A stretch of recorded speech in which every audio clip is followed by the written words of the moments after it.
Olá, seja bem-vindo ao Alerj Debate. No programa de hoje, vamos fazer um balanço sobre a visita do Papa Francisco ao Rio de Janeiro. Conosco no estúdio os deputados Luiz Paulo e Robson Leite. Quero agradecer muito a presença dos dois aqui no nosso estúdio para a gente fazer um balanço da JMJ. Queria pegar alguns pontos fundamentais. A primeira delas foi a chegada do Papa Francisco aqui no Rio de Janeiro, onde já no início do seu translado pela cidade ele ficou preso na Presidente Vargas e houve um certo desentendimento entre as autoridades, governo federal e governo municipal, sobre quem seria o responsável por isso. Como é que vocês avaliam essa questão? Primeiro, eu já vou fazer um contraditório. Ele não ficou preso na Presidente Vargas, ele ficou solto. Ele já entrou de uma forma muito positiva na nossa cidade, porque exatamente por ter havido problemas de itinerários, não sei por obra de quem, mas o fato concreto que isso já o aproximou do povo que estava nas ruas. E de forma inesperada, porque não estava prevista a passagem dele pelos locais. E ele mostrou de cara algumas virtudes fundamentais. Primeiro, de um homem que não tem medo, porque ele é o representante sucessor de Pedro. Então, não tem medo, e muito menos do povo. Segundo, porque que está perto do povo, falar com as pessoas, acariciar as crianças, e em carro aberto. E mesmo quando estava em carro fechado, num carro comum, sem blindagem, sem nada. Então, a chegada dele foi auspiciosa, porque as pessoas puderam dizer assim, o Papa é uma pessoa como eu, de carne e osso, tem empatia, gosta de gente, está próximo da gente. Então, eu acho que esse transtorno, na verdade, parece que foram os céus criando as condições ideais para ele chegar na cidade do Rio de Janeiro. Esse foi o grande ponto positivo do Papa, essa proximidade do povo, essa vontade de estar perto da população, de falar com as pessoas. Esse é o grande ponto positivo do Papa? Eu acho que vem assim, ao encontro do que o deputado Luiz Paulo traz corretamente para essa nossa conversa, é também o sinal, né? O Papa, quando entra na Presidente Vargas, e tem aquele multidão de pessoas, ele abre o vidro, ele quer falar com as pessoas. O Papa que chega no Brasil, cujo nome nos emociona, é o Francisco, que quer renovar a igreja e quer renovar a sociedade também. Traz algumas mensagens para mim imprescindíveis, não só na igreja, mas sobretudo na sociedade. Falar de despojamento, falar da pobreza, sabe? Falar da necessidade da gente estar a serviço da construção do reino, ou a serviço da construção de uma sociedade justa, fraterna, solidária, como ele falou no Teatro Municipal. Está dialogando conosco, está dialogando com a nossa missão, de querer, evidentemente, sabe, abrir mão de privilégios e regalias para estar a serviço da sociedade. É um Papa que usa um carro simples para se deslocar do aeroporto à catedral, poderia vir de helicóptero. Talvez fique um sentido bastante interessante para alguns detentores de mandato eletivo. Não nós dois, mas outros aí, né? Que você precisa realmente estar a serviço de uma causa muito mais importante, e que os instrumentos que você tem, né, conversava um pouco antes com o Luiz Paulo, o Papa precisa de um carro para se deslocar lá em Roma, evidente, mas pode ser um carro mais simples. Eu acho que essa mensagem chega para nós, da sociedade, como que um sentido, né, um exemplo a ser seguido. Eu acho que talvez seja esse um dos tantos legados, né, que ele trouxe para o Brasil. Eu queria só complementar que depois dessa passagem junto ao povo pela Presidente Vargas, depois a ida até a região da Catedral, ali na Avenida Chile, e depois a ida dele ao Palácio Guanabara, a fala dele foi muito interessante. Uma fala curta, onde ele disse claramente que ele queria entrar no Brasil através do coração do povo.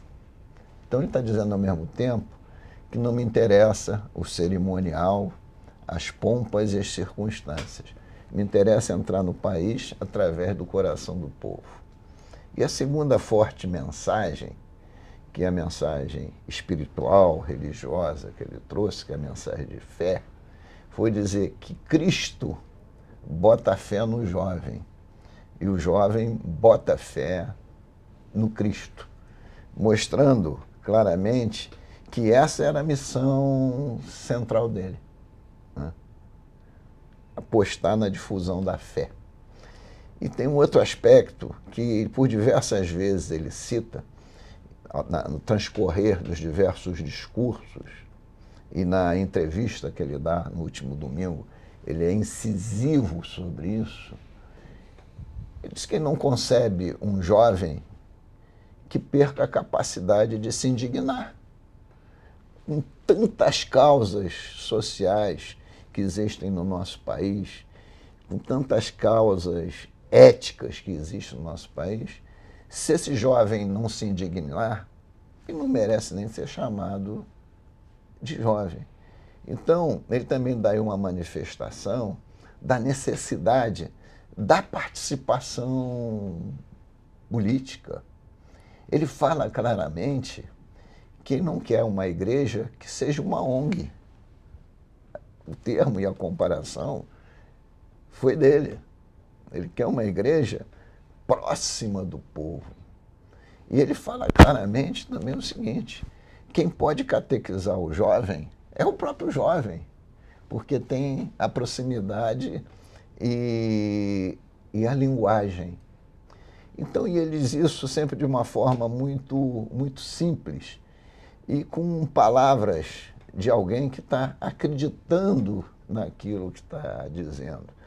Alguém que está seguro da missão que tem como Papa, como aquele que é o escolhido, né?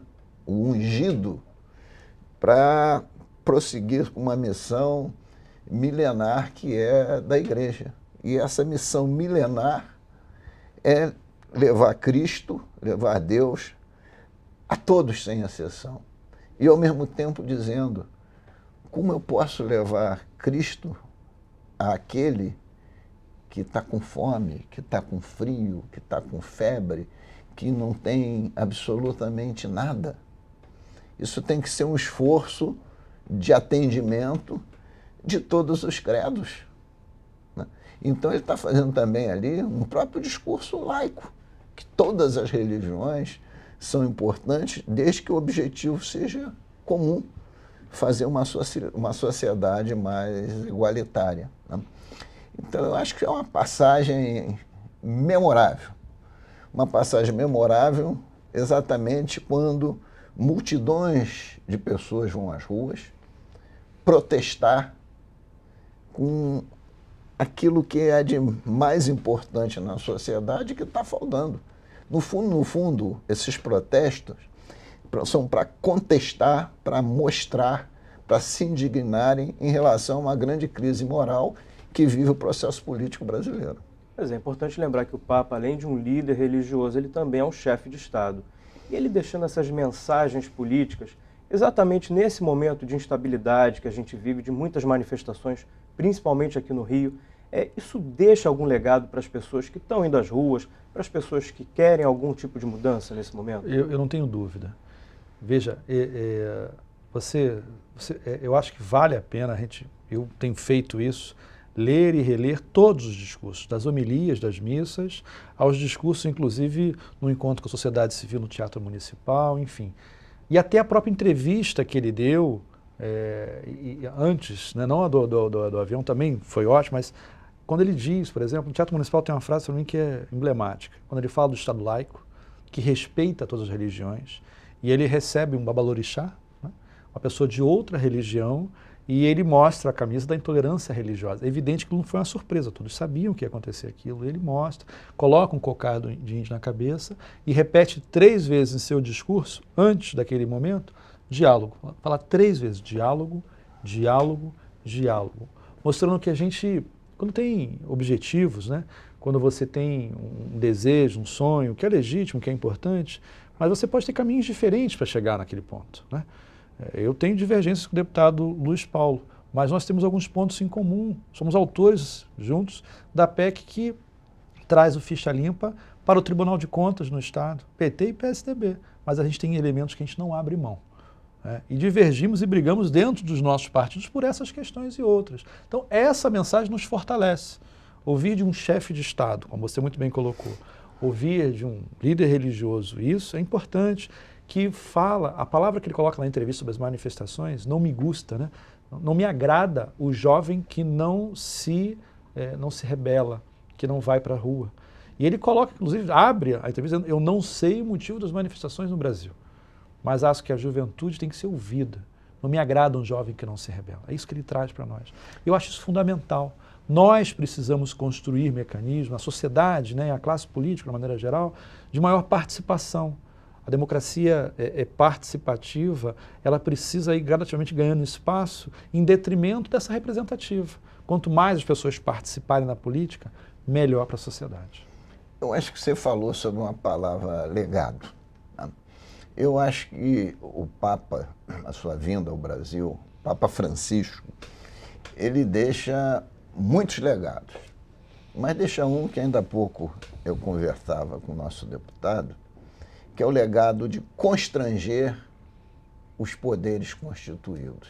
Porque olha só, se ele é o Papa, né, que não importa as estatísticas, mas mais de 52% dos brasileiros são católicos. E ele chefia essa igreja, a Igreja Católica Apostólica Romana. Ele é um chefe de Estado do Vaticano, de uma instituição de mais de 2.000 anos de existência.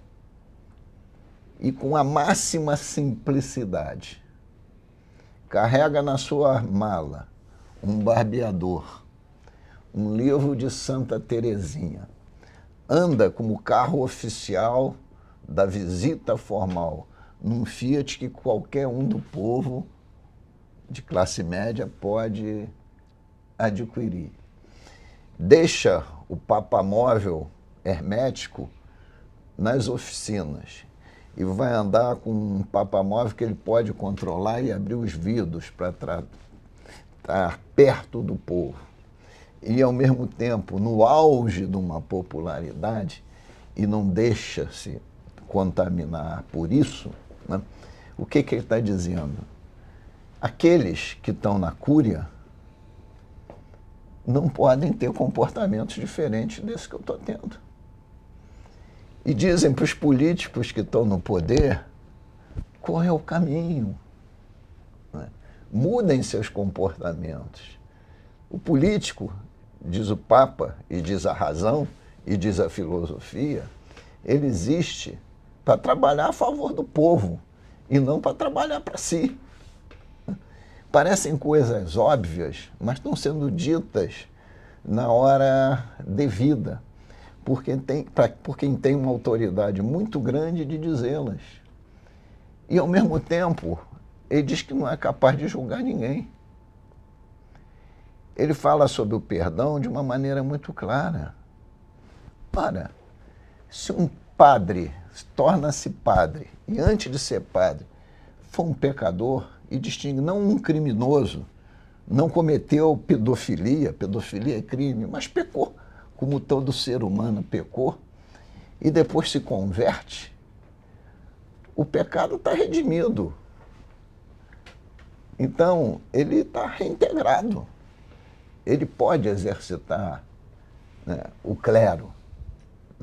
Então ele está dizendo o seguinte, aqueles que verdadeiramente queiram mudar de vida, queiram trilhar o caminho da doação para a sociedade, o campo está aberto.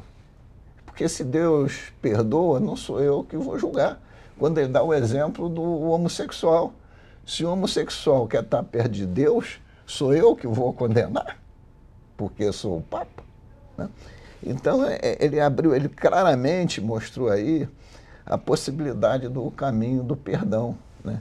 E nós é que queremos ser sempre muito mais rigorosos do que Deus, que é todo amor, né? Tá certo. A gente vai fazer um pequeno intervalo. O Alerj Debate volta daqui a pouquinho. Fique com a gente.